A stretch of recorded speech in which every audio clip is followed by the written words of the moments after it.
Welcome to Shakespeare's Macbeth. Today I'm going to go ahead and do a quick summary of the whole book. Let's get started with.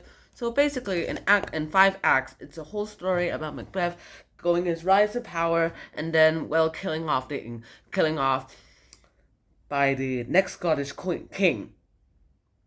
And since the next Scottish king is the rightful king of Scotland, basically that's what happened. By the way, this story is based on a true story about an actual Macbeth, but that Macbeth is more rightful, and he's never done any of these things that we imagine in the play, so this is going to be a very different story from the historical versions you're probably going to hear at school or somewhere in the world.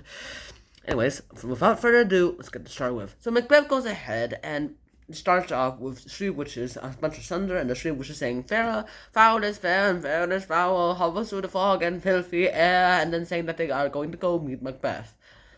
Next up, there's a soldier telling King Duncan about Macbeth's bravery and how he killed the rebel general and captured the sane Cardor who sided with the rebels. The King Duncan decides, okay, execute Sane Cardor and give his title to Macbeth. Macbeth will be the new Sane Cardor. And then, of course, that happens, and then they send a messenger, and then the messenger tells, the messenger is on his way to tell Macbeth and Banquo, who is Macbeth's best friend. They're underway from the battle, and they meet the 3 witches. The 3 witches greet Macbeth in a strange way. Sane of Glamis, which is Macbeth's current title, and he's like, that's me. Sane of Gardor, that's not me. And King hereafter. And Macbeth's like, what? And Banquo comes in and says, oh yeah, what about me? And the 3 witches say that you are sons. You yourself won't be a king. You're happier, but then also not happier than Macbeth. You won't be a king, but your sons will be. It's like, okay, and then the 3 witches annoyingly disappear. They're like, oh, Sane Cardor? King hereafter? I don't believe them. And then the messengers come and say, hey, Macbeth, King Duncan made you the new king, Sane Cardor. Well done, Macbeth. And Macbeth's like, whoa, it came true. What about that prophecy about me becoming king? And then, of course, he starts contemplating,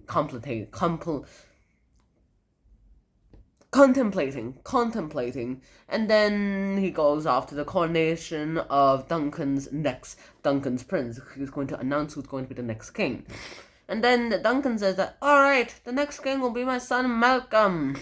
And Macbeth's like, maybe I should go ahead and keep working on getting all that sweet kingly power. When Lady Macbeth goes ahead and reads out Macbeth's account of the whole story, she's all like, alright, I'm a beast and ambitious man, filling me from the top of my head to the tips of my toes with the full juice of things. I'm worried if Macbeth has too much of the milk of humanly kindness to go ahead and do something as serious as this. Macbeth comes before Duncan comes to the castle Dunsinore, and he's all like, alright, honey, King Duncan's staying here for the night, so is that cool? And then Lady Macbeth is all like, yeah, that's awesome. Macbeth, I need you to kill Duncan and take your rightful place on the throne. And he's like, I can't do that. I can't do that at all. Next thing that happens is this. So Macbeth goes ahead and does his own thing, and after contemplating and having his ambition and morals fight together, Lady Macbeth is like, stop acting like a woman and go kill Duncan! Macbeth's like, okay dear, and he runs into Banquo and they talk about the witches' predictions and if they would do anything to actually go ahead and fulfill the witches' predictions. And next thing that happens is that this happens. Okay, so you know what? I think I should kill Duncan. And he sees a ghostly dagger and he sees it as a sign that he should kill him. Yeah. What have I done? And then, of course, Macbeth goes ahead and goes crazy and is all like, and Lady Macbeth comes and says, relax, I'm gonna pour blood on the servants so that people will think that they did it. And next thing that happens is that happens, but then Macbeth comes in and basically finds the whole servants dead. The whole servants covered with blood and King Duncan murdered. So they blame the servants immediately, and then Macbeth, out of rage, goes ahead and kills the servants. Oh, and Lady Macbeth pretends that she's faints. Next thing that happens, Malcolm, the son of King Duncan, and his brother go ahead and flee to England and Scotland, respectively. And so, they give the kingship to Macbeth, and they're all like, and then Banquo thinks, maybe Macbeth killed the king.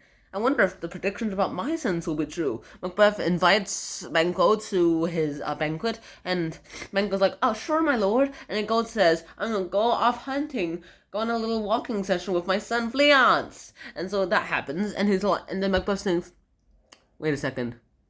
Why did I kill Duncan if Banquo's sons are going to be kings? He tells the murderers, go kill Banquo and his son. And they're like, yes, sir. And so they go ahead and do that. The murderers are there, and then Lady Macbeth is starting to have her own doubts. And she's like, now that we're king and queen, I don't think we're any much better. But Macbeth no longer needs Lady Macbeth to go ahead and fuel his ambition. His ambition is so strong that he's willing to kill his best friend to get whatever he wants. However, when he realized and when he heard that Banquo's son Fleance escaped, he starts going a little bananas. And he sees Banquo's ghost on his chair and is like, a ghost! And he goes and rants on and on about it and says, Macduff's the only one here. He must be plotting against me. That's what happens, and then they find out that he is. Macbeth went ahead to go to England, and he tries to convince Malcolm to come back home, which will happen. And realizing that Macbeth is astray, Macbeth goes ahead and gets murderers to try to kill Macduff. Realizing that he's in England and not in Scotland, they kill his family instead. Macbeth, of course, is angry, and he goes ahead and decides to raise an army for the English to go ahead and attack Macbeth. So what happens next? Not much, really. Next thing that happens is Shakespeare goes ahead and makes Macbeth do a bunch of interesting things. What are those interesting things? Well, Macbeth's wife, Lady Macbeth, starts going crazy, and the doctor says that, okay, I guess what's happening, but I don't want to say it. Last but not least, the next thing that literally happens is that, alright, you know what, Macbeth? I think it's time we should end this. And so Macbeth goes to visit the witches again, and they tell him 3 things. Alright, beware Macduff. That's number 1. Number 2, you won't be killed by any man born of a woman. Like, every man is born of a woman. And prediction number 3, until the forest comes to you, Macbeth, you're safe. And that's the equivalent of saying, when pigs fly, you'll die. So Macbeth's kind of not too worried. So this is literally what happens. He goes ahead and he's told by the doctor, your wife's crazy, and there's an army approaching, and Macbeth screams, wait, the weird sister said I'll be fine. And then he looks outside, he goes out ready for battle, he finds out that Lady Macbeth killed herself. And last but not least, this is what happens. He finds out the forest is moving towards him, and he's all like, so the witch's predictions have come true. They use camouflage, so that's added force boost to me. Oh well, life is a tale told by an idiot as long as the guy is on the stage. So if I'm gonna die, I'm gonna die like a man! And so that happens. He goes into battle, he kills young Seward, proclaiming he must have been born of a woman, and then he's hunted by Macduff. Old Seward basically tells Malcolm, alright, Macduff hunting Macbeth.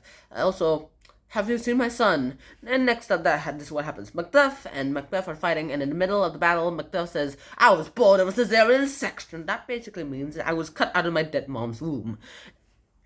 Of course, Macbeth doesn't take it seriously, and is like, oh, come on, that's technically not of a woman. And so Macbeth dies, they give the crown to Malcolm. Malcolm proclaims all these saints of Scotland turn into dukes of Scotland, the very first earls of Scotland, the very first earls of Scotland.